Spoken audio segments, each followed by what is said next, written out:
திரும்ப வந்துட்டேன்னு சொல்லுங்க. Hey guys back to our channel. என்னடா இவ்வளோ நாள் வீடியோ போடலன்னு பார்க்காதீங்க. சம் ஒர்க் இருந்தது, அதனால் போட முடியாத சுச்சுவேஷன் ஆயிடுச்சு. இதுக்கப்புறம் வீடியோ கண்டினியூஸாக வரும். என்னடா வெறும் ஒயிட் பேக்ரவுண்டு ஒரு கார்ட்போர்டு வச்சுன்னு பேசின்னுட்டு இருக்கானேன்னு பார்க்காதீங்க. இன்றைக்கி வந்து இது ஒரு சின்ன ஒர்க்கு, ரிலேட்டிவ்ஸில் ஒரு ஃபங்க்ஷன். இந்த கார்ட்போர்டை கொடுத்துட்டு இதை வச்சு ஏதாவது ஒரு க்ரியேட்டிவாக பண்ண முடியுமா உன்னால் அப்படின்னு சொல்லி நம்மளே இது கேட்டாங்க. சரி, நம்மளால தான் முடியாதது எதுவும் இல்லையே, சரி வீட்டில் இருக்கிற ப்ராடக்ட் வச்சு பண்ணுவோன்னு சொல்லிட்டு ஃப்ளவர்ஸு ஒன்று பிங்க்கு, ரெட்டு, இந்த 2 கலர் மட்டும் தான் வாங்கியிருந்தேன். ஏன்னா அதான் நல்லாயிருக்கும். இந்த ஒயிட் பேக்ரவுண்ட் பின்னாடி கொடுத்துட்டு அந்த கார்ட்போர்டில் சுற்றி இந்த மாதிரி ஃப்ளவர்ஸ் ஒட்டிட்டேன்.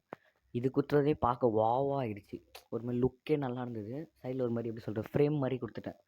ஃப்ரேம் மாதிரி கொடுத்துட்டு சரி இதில் நம்ம எதாவது பண்ணுவோம். 2 பேர் அதை வந்து என்கேஜ்மெண்ட்டு, 2 பேரோட ஃபஸ்ட் லெட்டர் கொடுப்போம்னு சொல்லி இவங்களோட ஃபஸ்ட் லெட்டரும் அவங்களோட ஃபஸ்ட் லெட்டரும் பின்னாடி கொடுத்துட்டேன். இந்த மாதிரி 2 கோல்டன் ஸ்டிக்கர்னால் ஸோ ஒரு பஞ்சு மாதிரி இருக்கும். அதை வாங்கி இப்படி ஒட்டிட்டு நான் காஸ்ட் ஒரு ₹10 ₹20 அந்த மாதிரி தான் வரும். சரி இது அப்படியே சிம்பிளாக இருக்கக்கூடாது சொல்லி ஹாட் பேக்ரவுண்டு கிளிக் பண்ணேன்.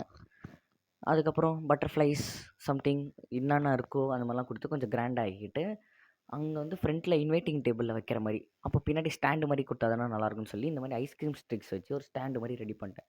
நல்லா அது கான்ஃபிடென்ட்டாக இருந்துச்சு. அதுக்கப்புறம் ஒரு லைட்டு, இது ஒரு ₹50 வரும். லைட் வாங்கி கொடுத்து இந்த மாதிரி ஃபைனல் லுக் இப்படி தான் இருந்தது. எப்படி இருந்ததுன்னு சொல்லி கமெண்ட் பண்ணுங்கள்.